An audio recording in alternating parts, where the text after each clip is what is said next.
बाबा, आज येताना बासुंदी घेऊन या ना. अगं, कालच आपण आईचा वाढदिवस होता म्हणून आणली होती ना. ऐकलं, गोकुळची बासुंदी पुन्हा खावीशी वाटतेय. खरं सांगू, मलाही खावीशी वाटतेय. पुन्हा पुन्हा खावीशी वाटणारी Gokul basundi. Yashwantrao Bhosale college of pharmacy आयोजित मराठी भाषा गौरव दिन कार्यक्रमात मराठा समाजाचे जिल्हाध्यक्ष सीताराम गावडे यांनी मार्गदर्शन केलं. 2000 सैन्याशी एकटाच प्राणपणाने लढला, त्याचं नाव बाजी. एक हात तुटला हे माहीत असूनही रक्तबंबाळ जो लढला, त्याचं नाव तानाजी. 8 तासाला किल्लीहून गोळा पुण्यात घेऊन आला, त्याचं नाव संताजी. शत्रूच्या छावणीत घुसून शत्रूच्या छावणीचा कळस कापून आणला, त्याचं नाव धनाजी. ठाणे वाघाला उभा फाडून त्याच्या दातात हात घालून त्याचे दात बाहेर काढले, त्याचं नाव संभाजी. आणि या सर्वांना एकत्रित करून ज्याने स्वराज्याचं तोरण बांधलं, तो माझा राजा छत्रपती शिवाजी. छत्रपती शिवाजी महाराज, धर्मवीर छत्रपती संभाजी महाराज, माझ्या सावंतवाडी संस्थानचे राजे बापूसाहेब महाराज यांना मानाचा मुजरा. माझी कुलदेवता आई तुळजाभवानी, गावदेवता माऊली यांच्या चरणी नतमस्तक होऊन श्रीदेव पाटेकर प्रयत्निकीचा अधिष्ठा आणि श्रीदेव उब्राळकर यांच्यासमोर नतमस्तक होऊन जे वायबीएस नावाचे या ठिकाणी अच्युतराव भोसले यांनी रोपटं लावलं, त्या रोपट्याचं वटवृक्षात रूपांतर झालं. आणि या वटवृक्षाच्या छायेखाली आज येण्याची आम्हाला संधी मिळाली ती मराठी भाषा गौरव दिनाच्या निमित्ताने. त्यामुळे खरं तर मी या वायबीएसचे म्हणजे या विभागचे प्राचार्य, विभागचे प्राचार्य ज्यांना एक मितभाषी, एक संयमी, एक चिकाटी असलेले नेतृत्व, एक अभ्यासू नेतृत्व, एक शिस्तबद्ध नेतृत्व असं पाहिलं जातं ते प्राचार्य जगताप सर. त्या ठिकाणी व्यासपीठावर बसलेले गांधी सर, माझे सहकारी, माझे शेजारी सन्माननीय गावडे सर, या वाकडे जोडी मॅडम, उपस्थित संपूर्ण व्यासपीठ आणि विद्यार्थी मित्र मैत्रिणी. गौरव दिन. मराठी भाषेबद्दल जे जे काही सांगायचं आहे, जे जे काही तुम्हाला पाहिलंय, मी खाली समोर बसून तुमचा चेहरा मोजत होतो, वाचत होतो. काय मुलांना अभिप्रेत आहे. मी अनेक ठिकाणी एनएसएसचा मी उल्लेख केला. मी अनेक ठिकाणी पंचम फेब्रुवारी महाविद्यालयाचे एनएसएस अटेंड केले, अनेक ठिकाणी कार्यक्रमाला जातो. मी मुलांचे चेहरे वाचण्याचा प्रयत्न करतो.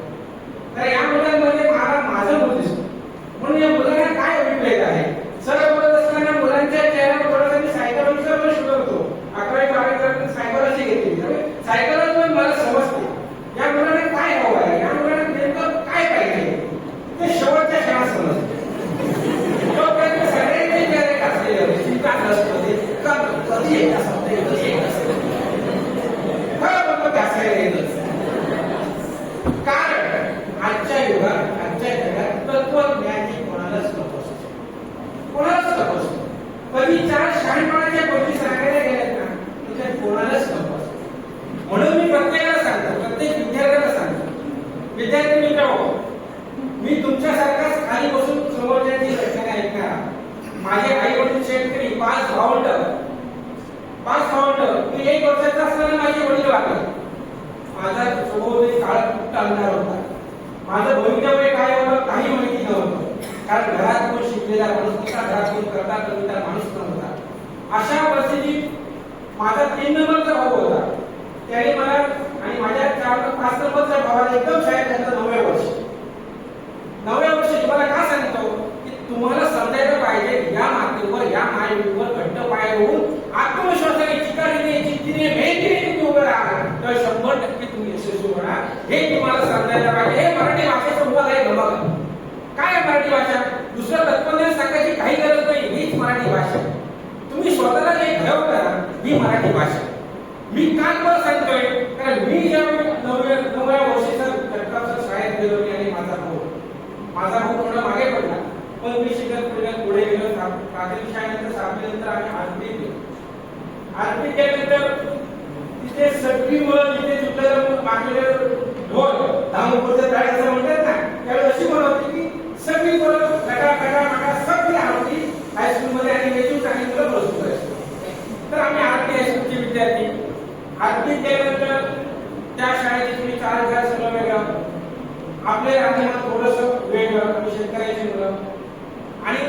तिथे मला काही कोण मला मार्गदर्शन करेल, काय करेल हे काहीच माहिती नाही. आणि मला एक तिथे परमेश्वर भेटला, विविध सर प्राचार्य आज्ञा, आणि तो खरा परमेश्वर त्यांच्या रूपात मला त्या ठिकाणी भेटला. आणि त्यांच्यामुळे मी 10वी पर्यंत त्यावेळी 10वी 71.44% मार्क घेऊन मी 10वी त्यावेळी पास झालो. शाळेचा रिझल्ट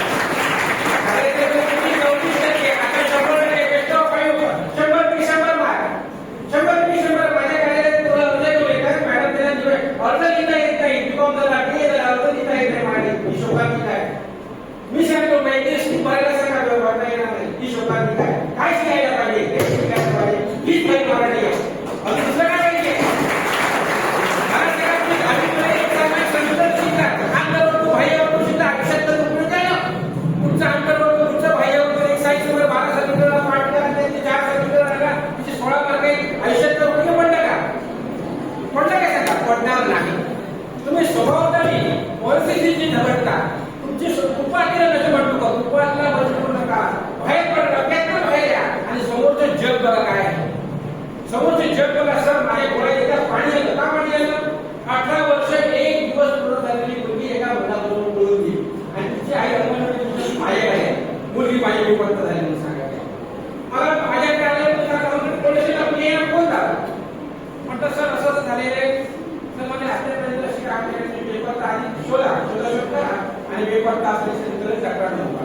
बरोबर 5-10 मिनिटांनी जोडपं पोलीस स्टेशनला आले. तिकडे राजलक्ष्मी राणीवर ठाण्यामध्ये मला कोण आला, साहेब या मला नाटक वगैरे या. मला काय समजेल का? मी गेलो. सर का सांगतो, या मुलाने समजायला पाहिजे. आताची मुलं पुस्तकी ना प्रेमाच्या व्याख्यावर, ही मराठी आहे. ज्या मातेने तुम्हाला 9 महिने 9 दिवस सुद्धा आपल्याला नको असताना जे तुमच्यासाठी घातलं, तुमचं पालन पोषण आरोग्य चांगलं व्हायला पाहिजे, तुम्ही सुदृढ व्हायला पाहिजे म्हणून आवडी निवडीचं नसलं तरी तिने ते खाल्लं तुमच्यासाठी, की माझं पोटातली बाळ सुदृढ व्हायला पाहिजे. आणि तुम्हाला जन्म दिला आणि रात्री बेरात्री जागरण करून तुमचे कपडे बदलले, तुम्हाला राहण्याचं मोठं केलं. त्या आईला तुम्ही 1 वर्षाच्या 2 वर्षाच्या प्रेमासाठी विसरून बरेचसे व्यक्ती पळून जातात. कसला निवासी त्यांच्या कविता म्हणायचा, तर कसल्या निवासाबद्दल लेखन वाचायचं, कशाला वाचायचं?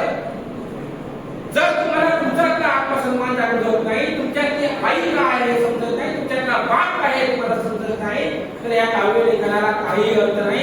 या मताचा मी काही जणांना मला एक संघर्षावरून मला वाटते, मी त्याची कधी परवा केली नाही. परिस्थितीवर मी बोलतो नेहमी. परिस्थितीवर का बोलतो?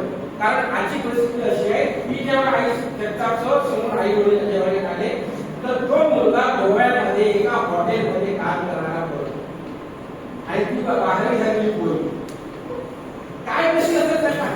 बाकी आम्ही जात धर्मापर्यंत सोडून देऊया, तुमच्या धर्माचा जातीचा होता तो सोडून देऊया, परंतु काय परिस्थिती म्हणजे मुलं शरीर सुखासाठी जी काही रीतिगोष्ट होताना आपल्या आयुष्याची राग रांगोळी करून घेतात.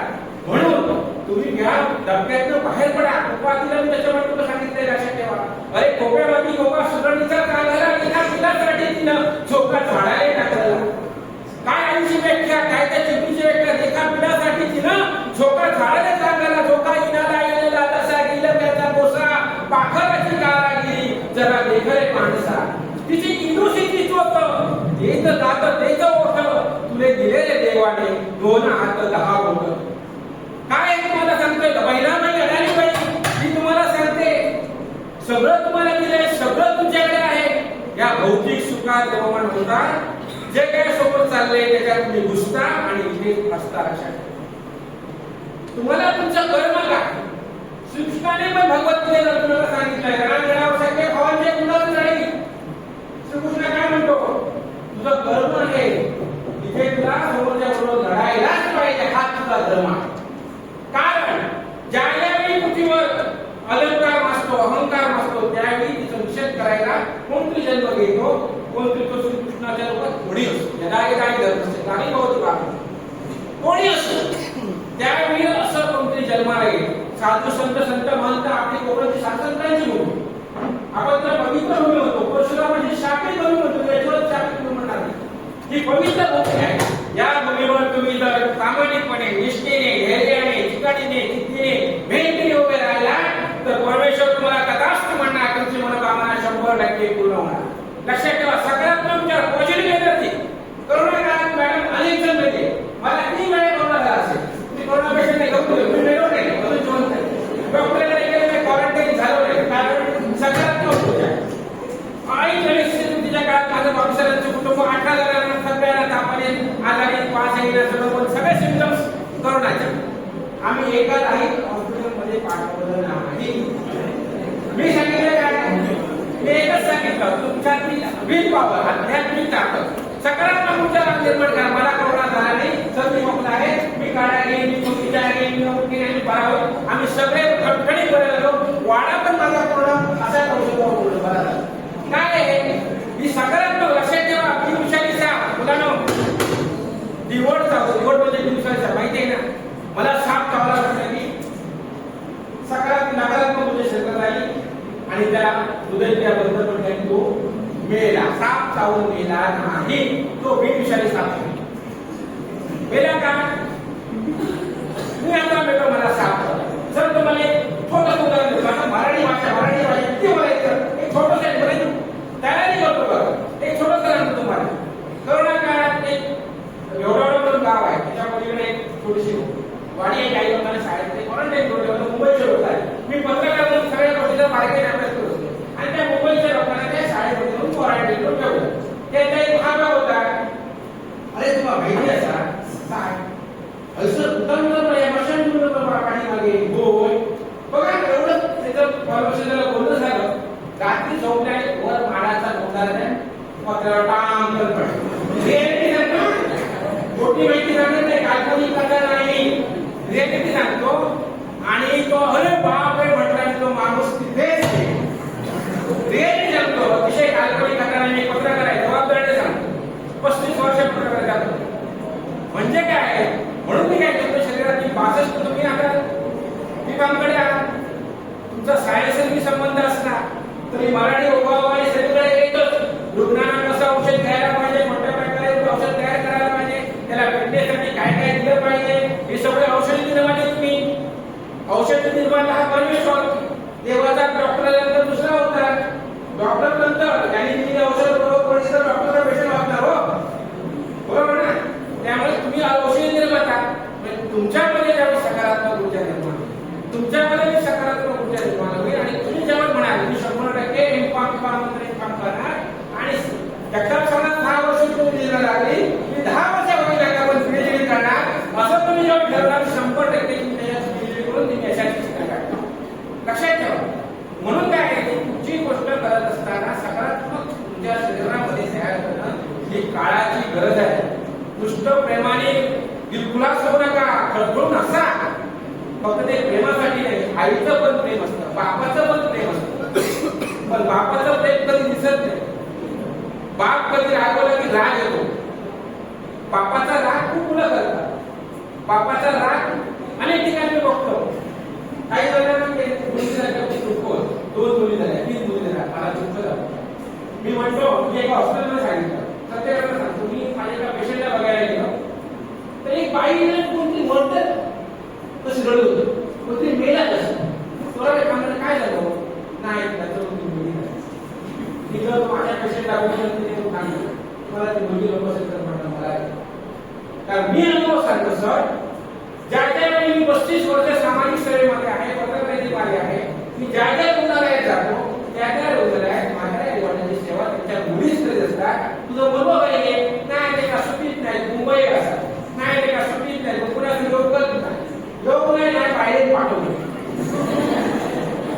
ही गोष्ट आहे. म्हणजे मुली ही खरं म्हणजे मुलं सगळ्यात मोठे 100% वाईट असतात.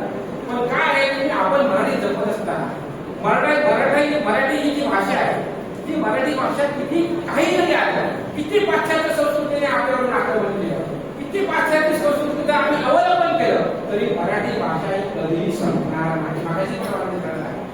कधीही संपणार नाही.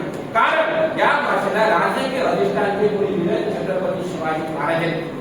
लक्षात ठेवा, किंवा शिवाजी असतील त्यांनी अनेक अनेक कविता, अनेक लेखिका मराठी भाषेला तुझ्या दर्जा देण्याचा आटोकाट प्रयत्न केला. हल्ली राजकारणाला मराठी भाषेला परंतु भाषेला दर्जा देऊन भाषा टिकणार का, भाषा थांबणार का, भाषेचं संवर्धन होणार का,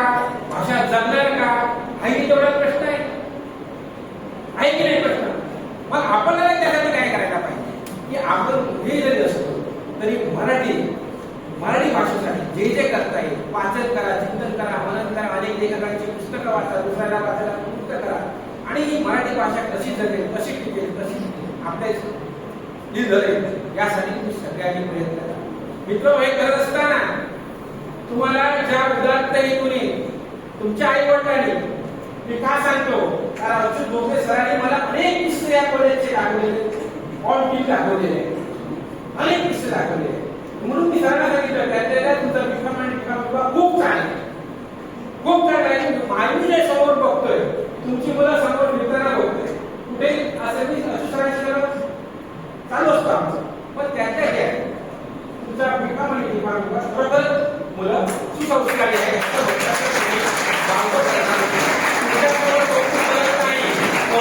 भारावून जाऊ नका.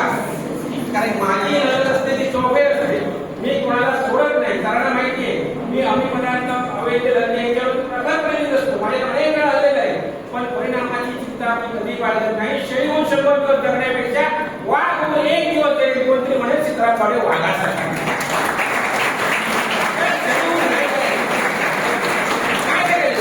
माझ्या 3 वेळा राजकीय हल्ले झाले.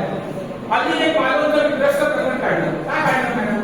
मला कोविड म्हणजे नेतृत्व आपल्या एकुलते एक मुलगा 10वी मध्ये तो 96% मार्क.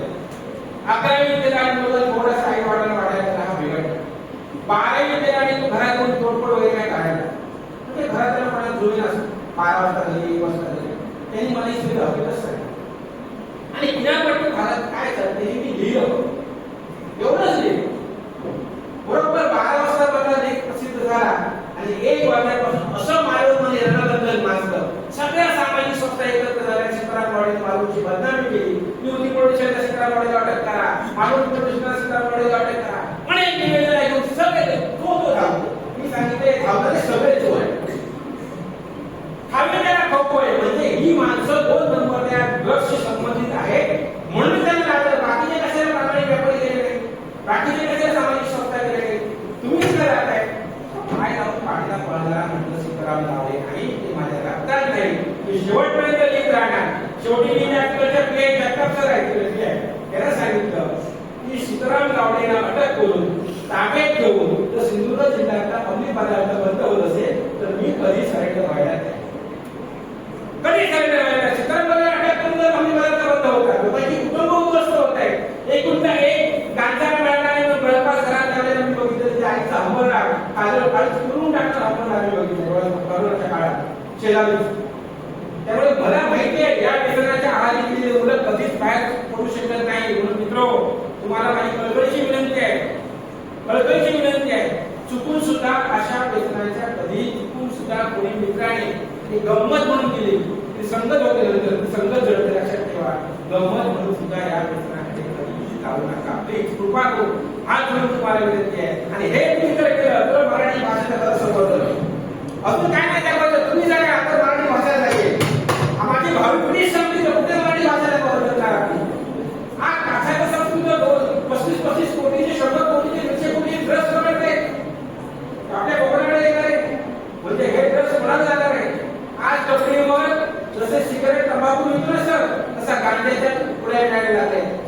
आणि मुलं मी बघतोय ही शब्दांनी काय मराठी भाषेत दिनानिमित्त का सांगतो, जर तुम्ही वाचला तर माझी मराठी वाचता, तुम्ही नाही वाचला तर मला मराठी कुठं वाचेल. म्हणून छत्रपती शिवाजी महाराजांनी जो मराठी भाषेला संपूर्ण राज्यकारभारात चांगला दर्जा दिला, आमच्या संस्थांनी चांगला दर्जा दिला. ही मराठी भाषा जिवंत राहण्यासाठी प्रबोधनकार बाळ ठाकरे असतील, राज ठाकरे असतील, सगळे राजकीय जे मराठीवर प्रेम करणारे नेते मंडळी असतील, सगळ्यांनी अतोनात प्रयत्न केले आणि आज मराठी भाषेला एक अभिजात भाषेचा दर्जा आणि ही भाषा टिकवणं ही तुमची आमची सर्वांची नैतिक जबाबदारी आहे. ही भाषा आमची संस्कृती आहे, ही भाषा आमचा प्राण आहे, ही भाषा माझा जीव आहे. लक्षात ठेवा. आणि हा जीव जगला तर तुम्ही जगणार, आम्ही जगणार. त्यामुळे तुम्ही आज वेगळ्या कॅटेगरीमध्ये असतात.